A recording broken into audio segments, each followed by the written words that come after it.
Confesso que no devocional de hoje, na primeira linha que li, eu dei uma boa risada. Vou lhe contar o motivo. Meus irmãos e irmãs, amigos e amigas, a paz do Senhor, tudo bem com vocês? Família, tudo bem? Espero que sim. Hoje é dia 8 de maio de 2025 e o nosso devocional de hoje é Em Busca da Verdade. Por que eu dei uma risada muito boa no devocional de hoje? Quando eu li, começou assim: certa igreja estava dividida. Por qual motivo? Perguntei e me responderam se a terra era plana. Olha a discussão, que a igreja estava dividida e o motivo. Havia uma discussão na igreja e essa discussão naquela igreja fez com que dividissem a igreja em dois grupos. E a pergunta principal era por quê? Se a terra era plana. Meu Deus! Meses depois, o comentarista do nosso devocional, ele disse que estava em casa assistindo uma reportagem onde um moço entra dentro de um restaurante armado, querendo tirar umas crianças que estavam na sala de baixo do restaurante, sendo sequestradas e abusadas. Resultado final, nem havia sala embaixo daquele solo do restaurante. E o que aconteceu na cabeça daquela pessoa? Simples. São teorias das conspirações que às vezes nós encontramos na internet. Olha só, a igreja dividida porque pensavam se a terra é plana ou não. Olha o motivo. O outro agora entra dentro do restaurante querendo encontrar crianças que estavam sendo sequestradas e abusadas quando nem sala tinha. Então há muitas pessoas que estão em busca de teorias das conspirações sem buscar uma investigação, responsável. É assim, os cristãos, nós como cristãos, temos que ser cidadãos e como tais, nós não podemos divulgar notícia falsa ou notícia fake, como hoje está dito. Por esse motivo, o próprio escritor do Evangelho de Lucas, ele disse que a respeito de Cristo, quando ele escrevia para Teófilo, ele disse: olha, eu fiz o mínimo possível, eu procurei minuciosamente para te descrever com detalhes o que aconteceu com Jesus desde o primeiro dia até a hora da sua morte, até a hora da sua partida. Eu escrevi com você com detalhes o que ele não só fez e começou a fazer até o dia de hoje. Então, uma pessoa quando escreve com detalhes, é um jornalismo investigativo, aí sim a gente pode acreditar, mas nós não podemos ficar como alguns ficam aí com a teoria das conspirações, pensando em coisas que nem existem como se existissem ou como se fossem fatos reais. Por isso é bom fazer um estudo investigativo em busca da verdade. E a Bíblia diz que o próprio Jesus, ele quem disse que ele era a verdade. E o cristão, ele precisa gostar da verdade. Por isso o tema hoje diz Em Busca da Verdade. Mas vamos lá. Vamos para 2 Reis, capítulo de número 4. Todos o nosso devocional diário, nós estudamos todos os dias e o nosso devocional é o pão diário, né? Cada dia a gente estuda porção do Antigo Testamento como do Novo Testamento. E hoje nós vamos ler 2 Reis, capítulo 4, 5 e 6. Vamos lá? No capítulo 4 nós encontramos uma das mulheres dos filhos dos profetas, que ela vem até a Eliseu e diz: Eliseu, meu marido, teu servo, morreu. Tu sabe que ele era temente a Deus, mas ele deixou uma dívida. Primeiro ponto que eu quero aconselhar: irmãos, tenha cuidado com dívida. Dívida é coisa muito séria. Tem pessoas que compram aquilo que não precisa para impressionar alguém que vai na sua casa, vai ver o que ele tem, né? E nem olha, nem presta atenção para aquilo que você comprou. Há pessoas que entram em dívida para receber bem alguém que nem vai na sua casa, e quando vai, nem vai prestar tanta atenção naquilo que você tem ou você deixa de ter. Então cuidado, não entre em dívida, pois a dívida é uma situação difícil. Mas muito bem, ela chega até o profeta Eliseu e o profeta Eliseu pergunta para ela: o que te hei de fazer? Declara-me o que tu tens em casa. E ela disse para ele que só tinha um pouco de azeite numa botija. Então ele aconselha, ele dá 4 conselhos para ela: procure vasos emprestados. Segundo, entre em sua casa. Terceiro, feche a porta. Quarto, coloque azeite nas vasilhas. É mais ou menos o seguinte: o milagre está dentro da sua casa. E ele só vai ocorrer quando você trancar a sua porta.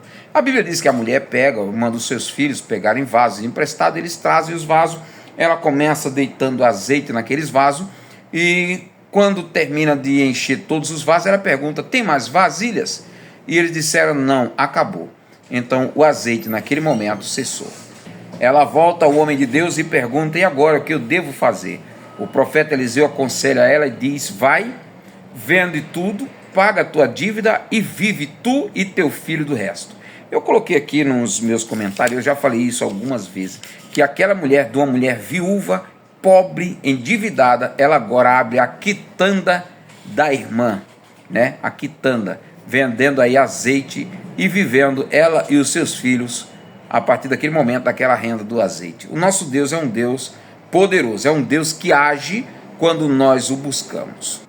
Muito bem, os versos a seguir diz que Eliseu ele vai para uma cidade de Sunem. E eu marquei aqui nos meus rascunhos: às vezes Deus vai usar uma pobre viúva para lhe ajudar, como no caso do profeta Elias, que Deus usou a viúva de Serepta. Neste caso aqui, a Bíblia diz que Deus agora usa uma mulher rica na cidade de Sunem para ajudar o profeta Eliseu. Então a gente tem que ficar atento em quem Deus vai usar para nos abençoar. A Bíblia diz que quando Eliseu passava nos dias que ele passava na cidade de Sunem, aquela mulher chamava Eliseu para ele comer alguma coisa lá, para ele jantar. Aí a Bíblia diz que ela conversa com seu marido, e eu até marquei aqui: cuidar bem, que mal tem. Então ela chama o seu marido e prepara ali para Eliseu algumas coisas. Ela prepara um quarto, uma cama, uma mesa, uma cadeira e uma lamparina. E Eliseu, a partir daquele momento, quando ele passava naquela cidade, ele ia, se hospedava ali, jantava lá, dormia ali naquele quarto, no dia seguinte ia embora. Mas a Bíblia diz que um certo tempo, o coração grato de Eliseu, o homem tem que ser grato, tem que agradecer a Deus e agradecer os favores que as pessoas nos fazem. Porque antes de ontem, o nosso tema era coração grato, né? Onde mostramos aqui os 10 leprosos, e no meio dos 10 só um voltou para agradecer. Então aqui Eliseu chama a sunamita e diz para o Geazi: olha, fala para a sunamita que eu sou muito grato pelo que ela tem feito por nós. Então pergunta para ela o que ela quer que a gente faça por ela. Se quer que fale ao governador, ao rei, ao comandante, a gente pode falar por eles em favor dela. E ela disse: não, eu vivo muito bem, eu tenho tudo que eu quero, não preciso de nada. Aí Eliseu procura Geazi e pergunta de novo: Geazi, tem alguma coisa que eu possa fazer por ela? E Geazi disse: olha, ela não tem filho e o marido dela já é velho. Eliseu chama ela de volta e diz: olha, o próximo ano, por essa época, você vai ser mãe, você vai abraçar um filho. E ela disse: não minta, tua serva, né? Não minta. Ele disse: não, vai. Aí passando o seu tempo, o ano que vem, ela estava grávida agora. Ela estava grávida, o menino cresce, e um certo dia aquela criança vai para perto do seu pai, que estava na colheita, e lá ele sofre de uma forte dor de cabeça. E grita para o pai: ai, minha cabeça, ai, minha cabeça. O pai pega um dos jovens, dos moços, manda trazer para sua mãe de volta, entrega para sua mãe. E a mãe pega aquele menino no colo. Quando chega por volta de meio-dia, o menino morre. Eita, que dor terrível veio para aquela mulher, não é verdade? A mulher procura o seu marido e diz: olha, manda aqui uma mula para mim e manda um servo, porque hoje eu vou visitar o profeta lá no Carmelo.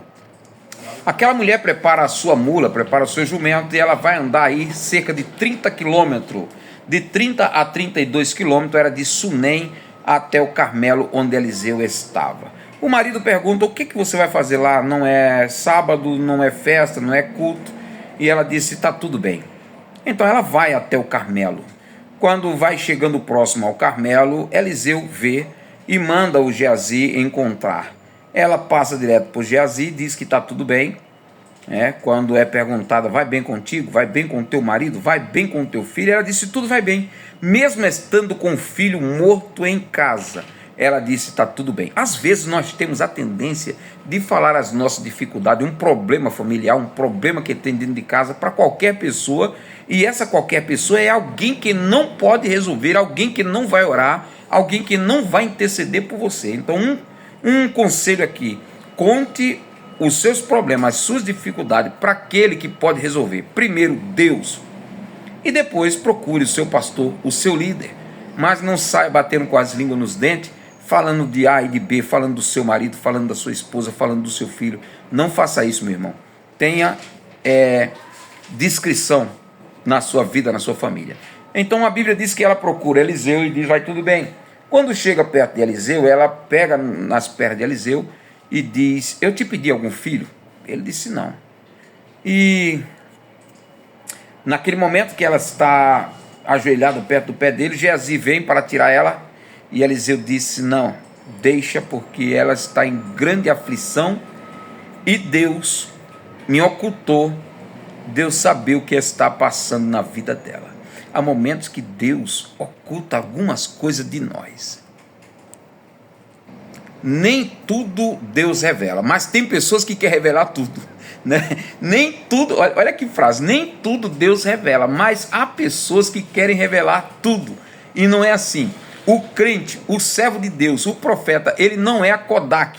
Quem revela tudo é a Kodak. Pegue o seu filme e leve para a Kodak revelar, né? Mas o crente, ele tem que falar só aquilo que Deus fala. A Bíblia diz que ele vai até a casa dela e lá ele ora pelo menino, deita sobre o menino, e de repente a mão do menino aquece. Ele faz isso por 2 vezes.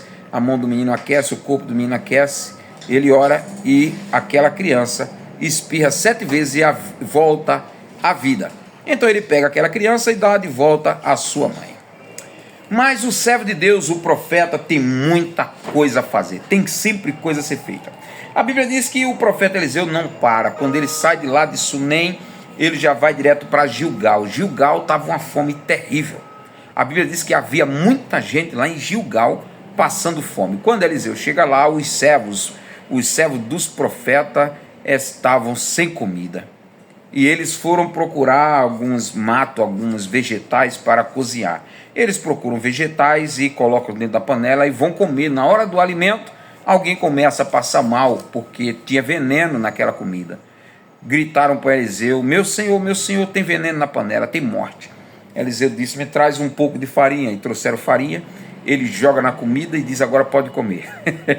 Não tem mais morte, assim diz o Senhor. E eles comeram e não fez mal a ninguém. Mais tarde a Bíblia diz que acontece aí a primeira multiplicação de pães.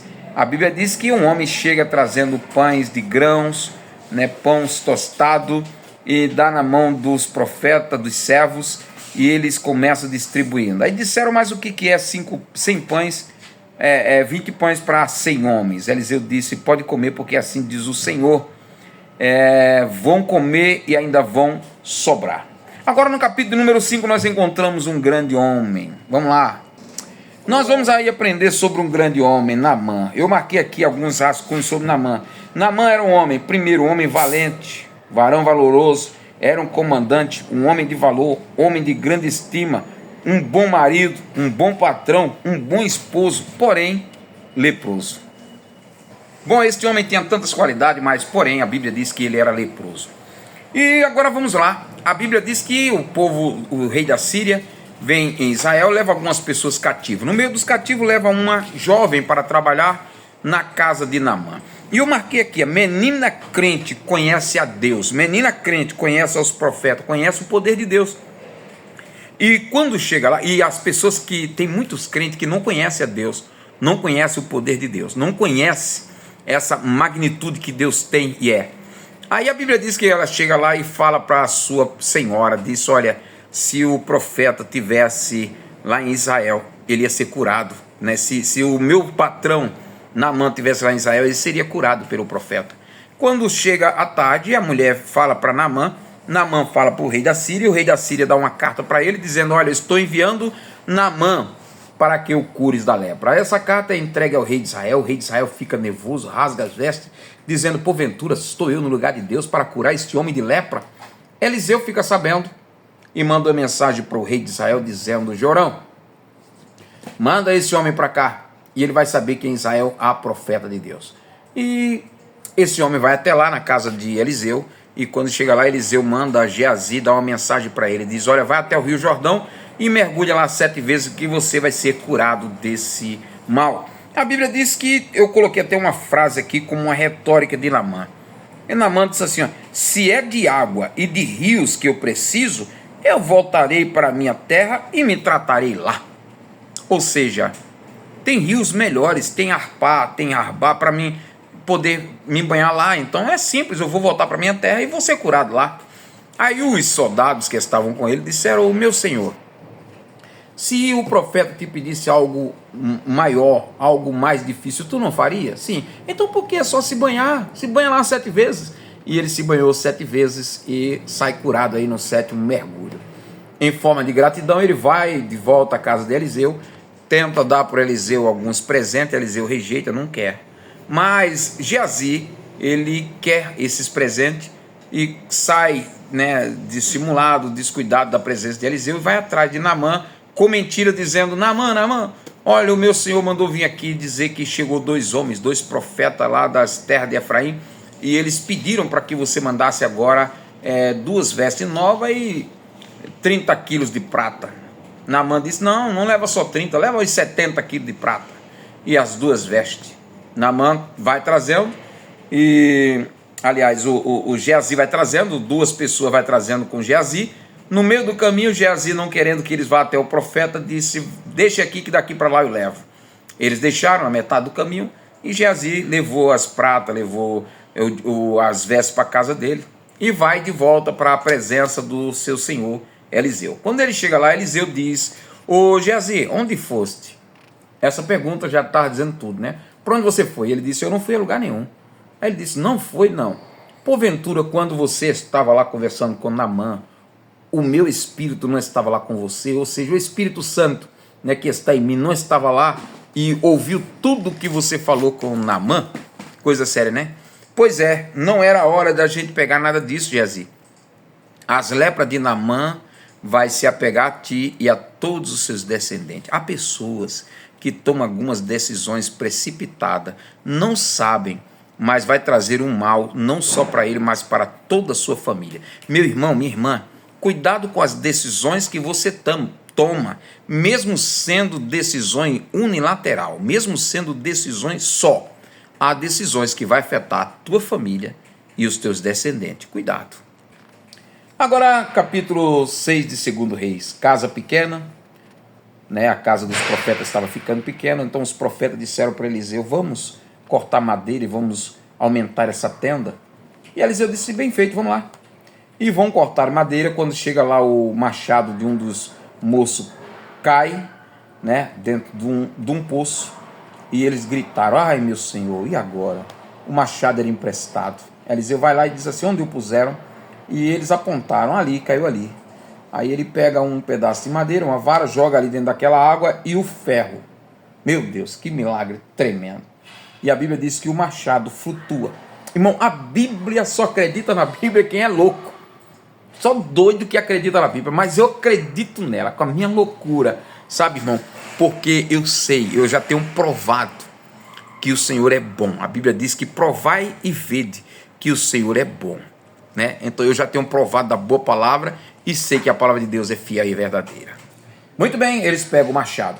Aí a Bíblia diz agora que o rei Ben-Hadad quer fazer guerra com o povo de Israel. Então Ben-Hadad chama os seus exércitos e diz: olha, amanhã nós vamos esperar Israel em tal e tal lugar. Aí a Bíblia diz que Deus revelava para Eliseu: olha, fala para o rei de Israel que não passe por tal e tal lugar, porque o rei da Síria está preparando emboscada lá. Então o profeta mandava mensagem para o rei de Israel, o rei de Israel mandava soldados: vão lá ver se realmente eles estão lá. E quando chegavam lá, estavam lá. E a Bíblia diz que aconteceu isso várias vezes. Então o rei Ben-Hadad disse: tem alguns inimigos aqui que estão denunciando os meus planos para o povo de Israel. Então eu quero saber quem é.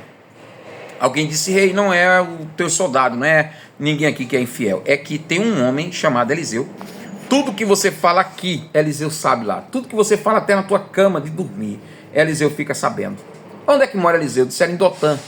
Então ele pega à noite, quando está todo mundo dormindo, ele pega uma equipe de soldados, né, um exército, uma parte dele, e vai para Dotã, cerca a cidade de Dotã, e para pegar Eliseu. Nisso o servo de Eliseu, Geazi, sai, né, e chega na sacada e diz assim: ai meu senhor, estamos perdidos, estamos cercados por cavaleiros e carros.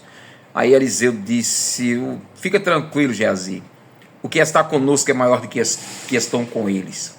Aí ele ora e diz assim: ora, Senhor, abre os olhos desse moço para que ele enxergue. E os olhos de Geazi foram abertos e ele gritou: meu senhor, carros de fogo, cavaleiro. Eita Deus tremendo, né? Bom, a Bíblia diz que Eliseu sai, né, da sua casa e encontra com aqueles homens e pergunta: quem vocês procuram? Ah, eu procuro Eliseu. Não, não é aqui, vocês estão na cidade errada. E Eliseu sai guiando eles por meio da cidade, pede para Deus cegar aqueles homens de cegueira, né, ferir aqueles homens de cegueira, aqueles homens ficam cegos. E Eliseu deixa eles lá na cidade de Samaria. Quando chega em Samaria, o rei de Israel pergunta: Senhor, feri-lo-eis, matá-lo-eis? E Eliseu disse: não, como é que você vai matar quem já está preso? Não, dê de comida a eles. Então deu de comida, fez um grande banquete e mandou aquele povo ir embora para Síria. E nunca mais eles voltaram. Nunca mais dentro desse contexto eles voltaram. Como Deus trabalha, né? Agora vamos lá para o livro do Novo Testamento, os últimos versículos do livro de Lucas. Ontem nós lemos que os discípulos foram no caminho de Emaús e agora eles voltam e contam para os demais discípulos o que aconteceu com eles quando eles estavam indo a caminhos de Emaús e como Jesus foi recepcionado por eles na casa deles, como Jesus orou pelo pão. E enquanto eles estavam contando isso para os demais discípulos, Jesus aparece no meio deles e diz: paz seja convosco. Eles ficaram com medo. A Bíblia diz que eles pensaram até ser um espírito, ser um fantasma. Aí Jesus disse: não, não tem mais, sou eu. Está aqui as minhas mãos, os meus pés, veja que eu sou o mesmo. Toca em mim. Um espírito não tem corpo como eu tenho. E tocaram e viram que era Jesus. Ele disse: não convinha que o Cristo morresse e que ressuscitasse, né? E vocês devem pregar o evangelho. E a Bíblia diz que Jesus levou eles até Betânia, e quando chega lá em Betânia, Jesus diz: ficai em Jerusalém até que do alto seja revestido de poder. Depois de ter dito isso, Jesus foi assunto aos céus e nunca mais retornou. Mas estamos aguardando o seu retorno, porque 2 anjos, 2 varões se puseram diante dele. Isso já está lá no livro de Atos. Ele disse que do mesmo jeito que ele subiu, ele há de vir para vir buscar a igreja do Senhor. Meus irmãos e irmãs, um grande abraço. Deus abençoe sua vida, seu lar, sua família. Amanhã temos mais. Finalizou hoje o livro de Marcos. Amanhã nós vamos começar o livro de João. Grande abraço. Deus abençoe.